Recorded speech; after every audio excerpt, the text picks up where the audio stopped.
When I took early retirement, I decided that I really wanted a wooden yacht.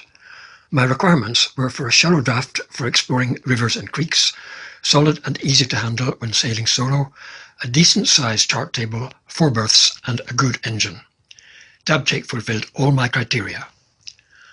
I started sailing Royal Navy 14-foot clinker-built dinghies a long time ago when working with the Admiralty at Portland, Dorset, and crewing on the Admiralty 35-foot yacht Nimrod from Portland to Cherbourg and the Channel Islands with skipper Mike. This was my first unforgettable experience of being alone at the helm as dawn broke in mid-English Channel. After many years chartering yachts as skipper, with only my children as crew, aged between 10 and 18, in the Solent, in Georgian Bay, Canada, sailing from Florida to the Bahamas and off the west coast of Scotland, I became the proud owner of an Elizabethan 30, Carentan, based in the Beaulieu River, with many happy years sailing. But now to return to Dabchick, moored initially in the Beaulieu River in Carentan's old mooring.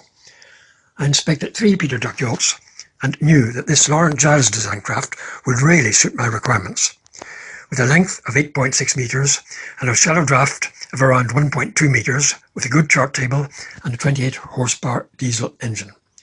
Built in 1961 by Porter and Hillett at Wroxham, the Laurent Giles shape with a high bow kept her very dry in nearly all weathers.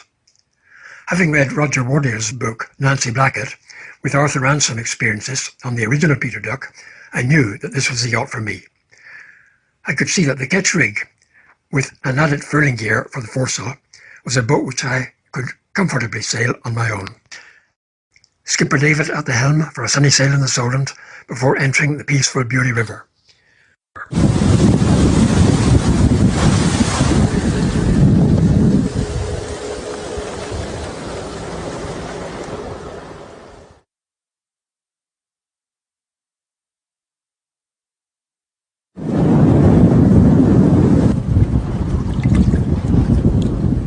A lovely sunny afternoon off the south coast in a steady forced 5 with first mate Rosalind at the helm.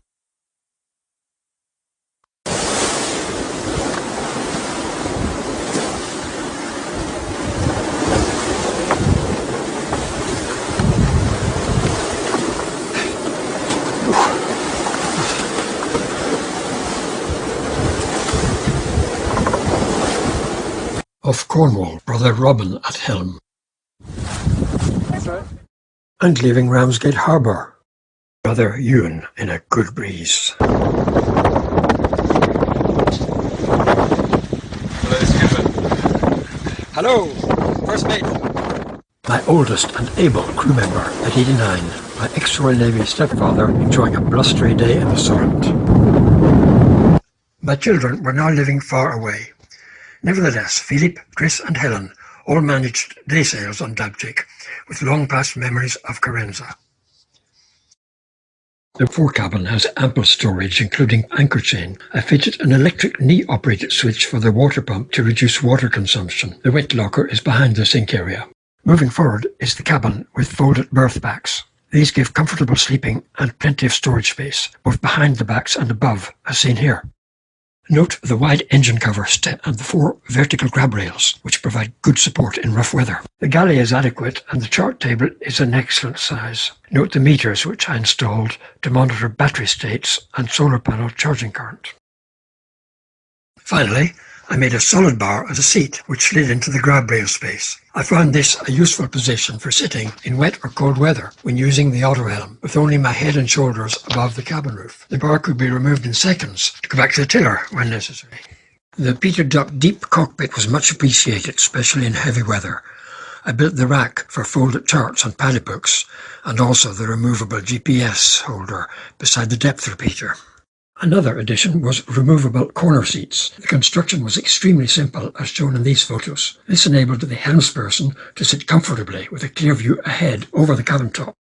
I made a removable cockpit table which stows under a berth. It is supported by 3 legs with removable bolts and is solidly secured with 2 bolts by the hinged flange at the rear.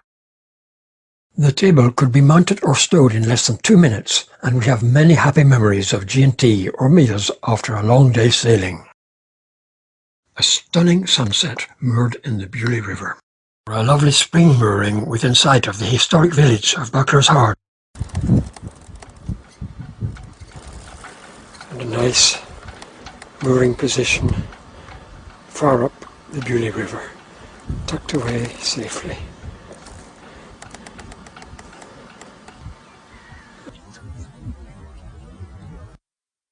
It was only a couple of hours' sail from the Beaulieu River to Newtown Creek on the Isle of Wight. Here we often spent a few days at anchor or on a buoy, rowing ashore to the nature reserve or to the Shalfleet Quay for a walk to the pub, or just watching the egrets on the mudflats. Here is the same anchorage on a blustery sunny day. This is Dabchick's first westward cruise with Rosalind from the Beaulieu River to Helford Creek in Cornwall. Passing the Needles was always an impressive start to our cruises.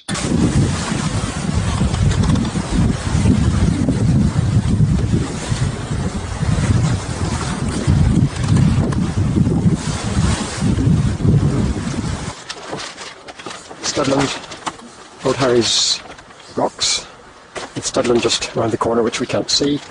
And then as we come in here to the left there's Swanage, and then further round we've got Anvil Point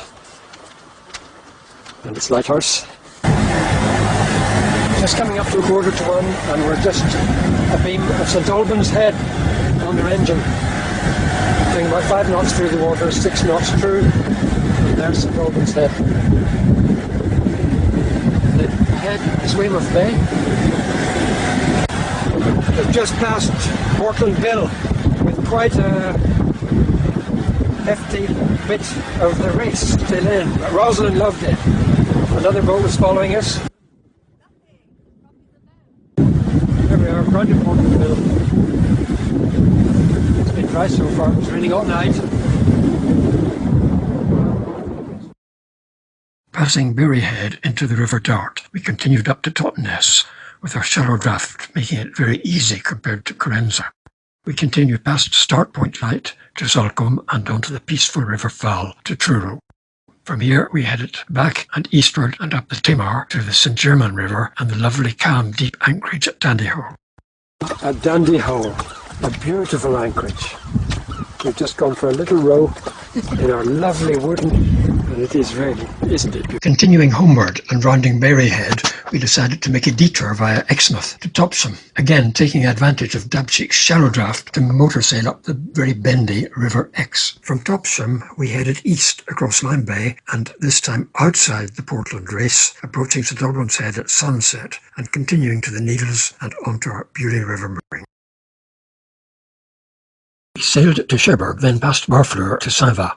Our final destination was Carentan, with nearby World War II sites, and by train to visit the Beaulieu Tapestry. Leaving Carentan, we passed Utah Beach with its World War II memorial, and headed north around Barfleur and a good force 4, and on to Cherbourg and Alderney. Come a bit more to port, a little bit, slightly off course. Okay, come a bit. That's enough, that's fine.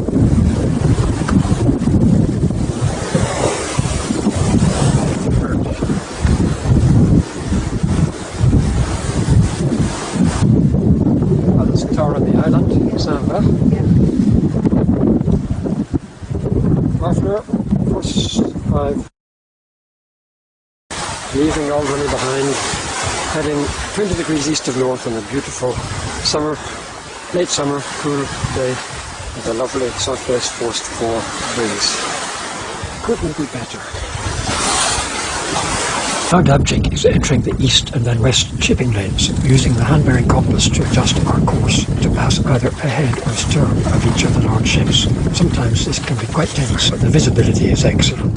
We're 6.1 knots, broad reach, heading 20 degrees east of north.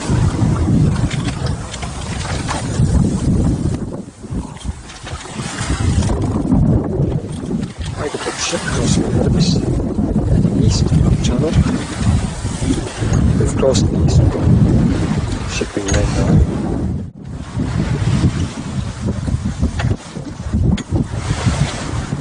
Lying in the cockpit, very pleasant.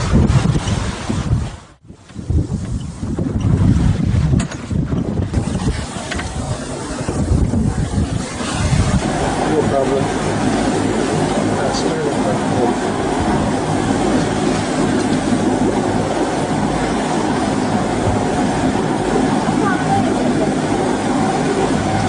about half a mile.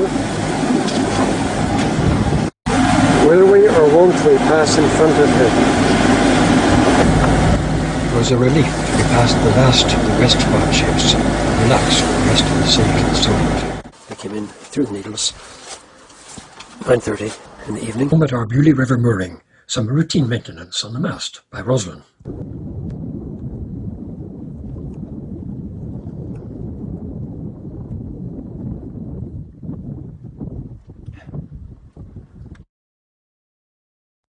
This summer cruise starts again from the Beaulieu River. We sail on Dabchick via Cherbourg and Guernsey to Brittany. Here we stopped at Lezardrieux and Pontrieux and the lovely Ile de Brehat, then westwards to Tréguier, Trigastel and the Sept-Îles before returning home. I have rarely seen the Needles Passage so peaceful. Flat calm, so we have to motor or motor sail most of the way to Cherbourg. Past the Needles, we see the southern tip of the Isle of Wight, with the Needles Channel buoys far astern. Moving to the west, in the distance, are Old Harry's Rocks off Studland, with memories of shore walks and sailing over the years. The compass shows us due south course for Cherbourg. Ah, hang on. Oh, I see, yes. In mid-channel, this looks like the Portsmouth to Cherbourg ferry. Just passed round at Cap Lag. There's the coast of France, heading south. We've got Alderney, where we went last year. But today, we're heading south or southwest. Sure, someone's been busy studying her navigation. And she's pointing to where we are. Yeah. After 2 days in Lezardrieux, we motor up the River Trieux onto the suspension bridge. And then we sight ahead the Château de la Roche at the bend of the river. And soon after that, we enter the loch to get up to the port of Pontrieux. Nice peaceful area. And there is Dabchick, nicely berthed at the mooring. And a little railway station just beside the mooring with a train which we took the next day to do some exploring of Brittany. Dropped anchor in about 2 meters of water. Lovely clear water. Interesting rocks. Very, very pretty. It's a lovely little anchorage. We seem to be the only boat at anchor. There are a few boats, local boats moored up there. We're just starting our G&T. Beautiful anchorage on this little cove in southeast Brehat. We left Lezardrieux this morning, and an interesting little bit of passage down the river along the sand. And we've just rowed ashore. This lovely island. I'm still a little bit nervous about leaving Dabchick on our own. Right, we're out on these 7 isles. Our friends Pierre and Marie, who sounded their foghorn. This photo was taken by our new friends Pierre and Marie from their yacht. And here we are, right up beside the rocks, in about 16 feet. And we're just about to have coffee. And it's a lovely spot and a lovely morning. Quite close to those rocks. But we're going to enjoy our coffee nevertheless. The following day, in order to catch the Alderney race tide, we left Perros-Guirec at 5:15 a.m. and saw this lovely sunrise on our passage to Cherbourg. Summer afternoon, mid-July. Pleasant to see the Royal Navy steaming past. Large radar reflector, assembled last night in Cherbourg in the pouring rain, hoisted this morning.